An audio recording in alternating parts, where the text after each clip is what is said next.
Hey guys, in this video we've got the DEERC H16R, and this is different from a lot of them out there. There's a lot of E's and that kind of thing out there, but this is the R version, and this is a four-wheel drive brushless monster truck, and this one's supposed to be 16th scale. There's no real artwork on the box except this one little picture right there. And it says Viper on the side. It looks pretty cool. It's kind of a tiny picture, so we don't really know what it's gonna look like. So in this video, we're gonna get it out of the box. We're gonna show you what you get for your money, and then we're gonna take it out and test it. And you know how we do that. When we're done with the tests, we're gonna come back in and we're gonna ask our 4 questions. And if you watch the channel, you know what they are. Is it fun? Is it durable? Is it worth the money? And what's the total points here at the channel? This should be a lot of fun, guys. I'm really not sure what to expect here. So let's get it out of the box. Check this out.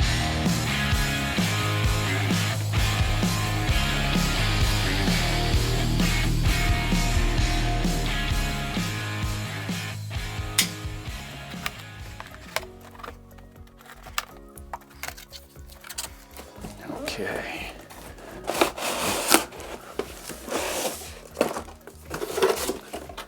All right, so there's the packaging. There's the manual.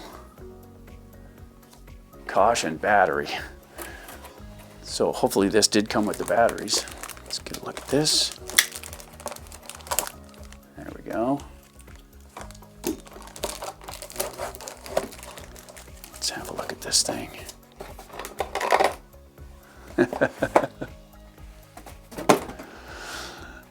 That's pretty cool. Sitting up on the box like that. That looks pretty cool, really. Kind of a neat looking little truck. It looks angry in the front. That's neat. I like the accent in the wheels on there to match the body. Viper, it says on the side. Okay, let's have a look-see. See what we got here. So I'm seeing that we've got an optional wheelie bar here that either optional or not, it's there. We'll probably have to install that. It does come with a simple tool kit and a charger, and this is one of the slow USB chargers. And it has a regular Phillips head screwdriver in there. It's got a 2S 1500 milliamp battery pack. So this is actually 2S, which is kind of cool. And then the radio system. So we'll get all this out of the packaging and we'll show you exactly what it is. All right, so like I said, it did come with a very basic toolkit and a small plug-in charger, which will function for it, but at the same time, if you got a better charger, I would recommend using it. The cool thing is when we got out of the box, you notice right here that we've got a battery sitting in it. It also has one in the car, so it came with 2 batteries, which is also cool. It comes with the manual, that was in there, and it comes with a radio that is what you'd expect, guys. This is not a great radio. It might work well, we don't know yet, but as far as that goes, you literally have one function knob here, and you've got one steering trim knob there, trigger, steering. That's it. There's one other switch on it, and this one's right underneath here. It's right there, and this is the on switch. So you switch it, you can go 75% on the first click, 100% throttle on the second click. But this is one of those tricky ones, guys, and it says right on here, this is something you want to read first, because don't touch the trigger or the steering until this thing has lit up. So it's got an LED on it that's supposed to light up when you turn it on. Don't touch any of the controls until that lights up. You'll know when it does, and when that's done, then you can play with it. It's not good if you don't follow those instructions. So if you do get one of these, make sure you follow that instruction. Also, this is actually a pretty weighty battery, and this is what it looks like. And there's, like I say, it came with 2. These are hard case batteries, and they do have Dean's connectors on it, and it is 2S. So that's pretty cool too. The truck itself has a nice body on it. It looks pretty cool. I really like the design on it. For the size, it's a pretty cool little truck. As far as the look goes, we got to get into it next and see what the build's like. So let's get it down on the bench and we'll go over the build real quick. So let's take a look at the tires and wheels. I like the accent of the orange. The wheels and the tires look familiar there, but I don't know where from. Let's get the body off and let's have a look inside. It's pretty sanitary looking, really. Up here on the top, we've got our 2-cell battery. Right here's the brushless motor, and don't forget to read the decal because these get hot as you use them. You don't want to touch it directly after running it. And don't forget to take the decal off before you play with this. There's your combo unit for the speed control and the radio, and the servo is directly below it. These are the aluminum shocks, and they seem to work pretty good. There's a light in the front bumper. That could be cool. We won't know until we power it up. The suspension feels pretty good, and it does have a plastic chassis. The arms look pretty decent, and they all look similar. I wonder if they're interchangeable.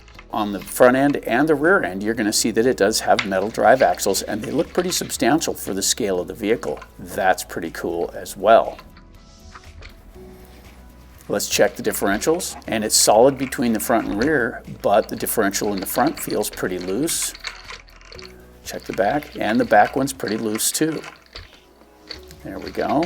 So there is a top brace over the top of that center drive line, and it does hold the chassis really rigid. Let's give it a drop test. That's pretty good. Let's raise it up a little bit. Very good. All right, so that's what you get when you open the box, and you know, the build on it does look pretty good. It's a pretty solid little build for what it is. It doesn't weigh a whole lot because it's only 16th scale, but at the same time, the oil fill shocks did handle pretty well. And when we did the drop test, on the second drop, it did hit the rear, and that's to be expected. I mean, it has the battery in it and it hit at full weight, so that makes sense. Also, in the front and the rear, you'll see that it does have the all metal drive axles in there, and we're told that it does have all metal gearing in there, and that should be pretty cool as well. And if you take a look, we got the wheelie bar installed, and that was dirt simple to put on, guys. It was real easy. It feels pretty good. It doesn't flex. And when we checked the chassis, we put a bend test on it just to see if the chassis held up, and that top rib that goes over the center drive shaft does a great job of keeping everything nice and rigid. So this should hold up pretty well. We looked in the manual, and the motor isn't specified as far as the size or the power or any of that stuff. It just says brushless motor, and it runs on 2S, so it still should be pretty cool. I wish they had the specifications in there, but they don't, at least nothing we could find. Beside that, we did check the manual, and the manual does have all the part numbers, and our understanding is all the parts are available for this, so it is full hobby grade. Whew. That being said, there's only one thing left to do. Let's take this thing out and test it and see what it's capable of. Check this out.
All right, so there's the running footage for the H16R from DEERC, and this thing is actually pretty cool. I didn't know what to think about it when I got out of the box, because usually these shorter cars have some issues with controllability, and this one does have a little bit of issue driving, but at the same time, if you've got some throttle control, it is manageable, and if you roll in nice and easy, you can get it up to top speed and control it pretty well. It takes some practice, but it does hold up to that. Still, at the same time, the body suffered just a little bit of damage, and I think just some trimming would probably be able to sort that out. The tires worked pretty well in this, and you know, we didn't break a thing. Everything is still intact, and we cartwheeled and tumbled pretty well. Still, on the radio, it has the 70 and 100% switch right here on the power switch, and when you kick it down to 70%, it's a little bit slower, as you'd expect, but it does handle better, and so that keeps that extra little bit of punch out of the way so it doesn't spin. And the problem is when you catch traction with one tire in the back and the front wheels come up a little bit, you catch a little traction on either side, it twists the car. In such a short wheelbase, it turns the car in a hurry, and it makes it difficult to control under those situations. So throttle control is everything. Also, this one over here, this is the function knob, right? So it says FN right next to it. We showed you this earlier, but what we didn't understand was what this one was for until we tested it. Function knob turns on the lights, guys. So this little button right here says function, that turns the lights on and off. Pretty slick, and it works really well. All in all, for being such a light and cheesy feeling radio, it worked pretty well, but it does have a range to it. In other words, look, you can only drive this as far as you can see it, and this is a small car, so when it gets a certain distance, say 100, 125 feet, it gets pretty small in the distance. It's a little harder to tell what's up. When you get that far out, turn on the lights, and you can see where the front end is, and that'll help you bring it back. But at the same time, when you reach that 100, 125 foot range, at least with this transmitter, okay, that's where the range ended. You had to get a little closer to the car to get it to come back on. So there is a range to it, but since a small car like this, it won't be that big a deal. So what I've discovered on this is the car is small enough to suit the range, so everything's fine. We didn't run it in the driveway, we didn't run it in the grass. This is classified as a monster truck, even though it's a little one. It's classified as a monster truck, so we tested it accordingly.